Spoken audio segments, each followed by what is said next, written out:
Imagine viver aprisionado em uma superfície reflexiva, onde sua única função é devolver ao mundo uma imagem que nunca será realmente sua. Esta é a existência silenciosa de um espelho empoeirado, uma metáfora pungente para quem se torna mero reflexo das expectativas alheias, perdendo a própria essência na poeira do tempo. Inicialmente, o espelho brilha com promessas. Ele é instalado com propósito, destinado a refletir verdades e beleza.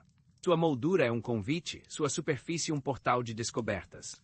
Mas o contexto em que está inserido, um canto esquecido, uma parede que o sol não alcança, já sinaliza o destino. Ele não é o espelho principal do hall, aquele que todos consultam com pressa pela manhã.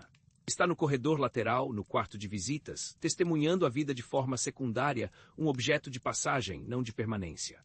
Sua rotina é um ciclo monótono de observação passiva. Dias começam e terminam com o mesmo padrão.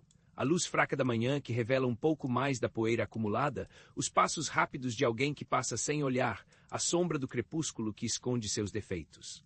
Ele reflete o mundo, mas de forma embaçada, distorcida pela sujeira. Partículas de pó se assentam lentamente, camada após camada, cada uma representando um dia esquecido, uma interação que não aconteceu. Ele vê casais discutirem, crianças crescerem, plantas murcharem, tudo através de um véu cinza. Sua função se torna um fardo, pois ele mostra uma realidade impura e ninguém se importa o suficiente para limpá-lo. As pressões sobre ele são sutis, mas constantes. Há a expectativa silenciosa de que ele deve refletir com precisão, mas como pode, coberto por uma névoa de abandono. As pessoas ocasionalmente lançam um olhar frustrado para ele, como se a culpa pela imagem imperfeita fosse sua, não delas por tê-lo negligenciado.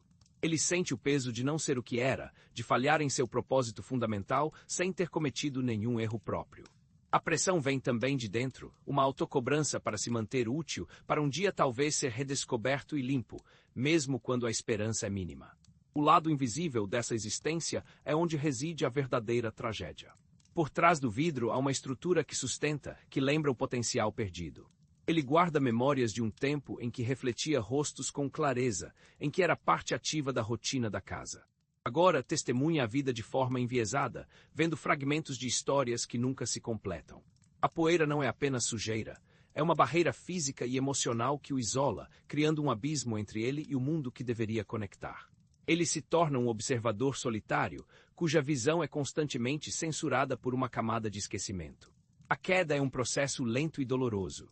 A primeira rachadura pode surgir de um pequeno impacto, um objeto que rola e o atinge, ou talvez do estresse interno da estrutura enfraquecida. Essa rachadura é um ponto de não retorno, um defeito que a poeira não pode mais esconder. A imagem que ele reflete se fragmenta, distorcendo ainda mais a realidade. As pessoas passam a evitá-lo completamente, agora não apenas por estar sujo, mas por estar danificado. Ele se torna um símbolo de algo quebrado, inútil. A poeira se acumula nas rachaduras, preenchendo as feridas com mais abandono, até que ele não é mais um espelho, mas um artefato de negligência. A reflexão final que este espelho empoeirado oferece é profunda. Sua história é um alerta sobre o perigo de existir apenas para refletir os outros, de acumular as camadas de expectativas e negligência até que a própria identidade se perca.